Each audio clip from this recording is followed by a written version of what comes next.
سب سے پہلا گھر جو لوگوں کی عبادت کرنے کے لیے مقرر کیا گیا تھا وہی ہے جو مکے میں ہے، بابرکت اور جہان والوں کے لیے موجب ہدایت۔ اس میں کھلی ہوئی نشانیاں ہیں، جن میں سے ایک ابراہیم کے کھڑے ہونے کی جگہ ہے۔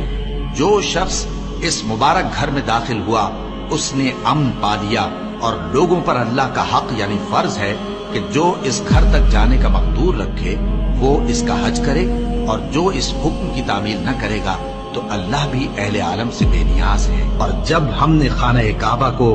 لوگوں کے لیے جمع ہونے اور امن پانے کی جگہ مقرر کیا اور حکم دیا کہ جس مقام پر ابراہیم کھڑے ہوتے تھے اس کو نماز کی جگہ بنا لو، اور ابراہیم اور اسماعیل کو حکم بھیجا کہ طواف کرنے والوں اور اعتکاف کرنے والوں اور رکوع کرنے والوں اور سجدہ کرنے والوں کے لیے میرے گھر کو پاک صاف رکھا کرو۔ بے شک کوہ صفا اور مروہ اللہ کی نشانیوں میں سے ہیں، تو جو شخص خانہ کعبہ کا حج یا عمرہ کرے اس پر کچھ گناہ نہیں کہ دونوں کے درمیان چکر لگائے، بلکہ یہ ایک نیک کام ہے، اور جو کوئی نیک کام کرے تو اللہ قدردان ہے، دانا ہے۔ اور اللہ کی خوشنودی کے لیے حج اور عمرے کو پورا کرو، اور اگر راستے میں روک لیے جاؤ تو جیسی قربانی میسر ہو کر دو، اور جب تک قربانی اپنے مقام پر نہ پہنچ جائے سر نہ منڈاؤ۔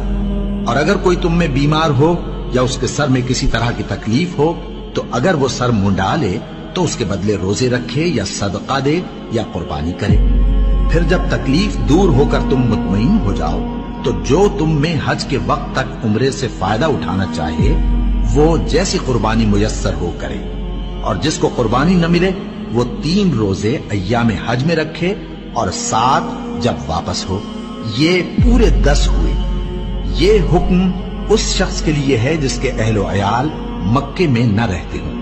اور اللہ سے ڈرتے رہو اور جان رکھو کہ اللہ سخت عذاب دینے والا ہے۔ حج کے مہینے معین ہیں جو معلوم ہیں، تو جو شخص ان مہینوں میں حج کی نیت کر لے تو حج کے دنوں میں نہ عورتوں سے اختلاط کرے، نہ کوئی برا کام کرے اور نہ کسی سے جھگڑے،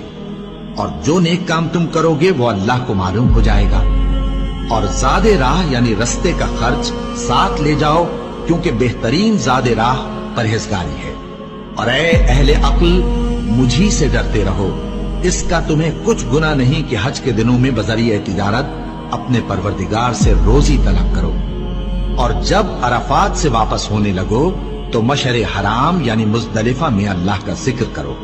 اور اس طرح ذکر کرو جس طرح اس نے تم کو سکھایا، اور اس سے پیشتر تم لوگ ان طریقوں سے محض ناواقف تھے۔ پھر جہاں سے اور لوگ واپس ہوں وہیں سے تم بھی واپس ہو، اور اللہ سے بخشش مانگو، بے شک اللہ بخشنے والا ہے، رحمت کرنے والا ہے۔ پھر جب حج کے تمام ارکان پورے کر چکو تو مینا میں اللہ کو یاد کرو جس طرح اپنے باپ دادا کو یاد کیا کرتے تھے، بلکہ اس سے بھی زیادہ۔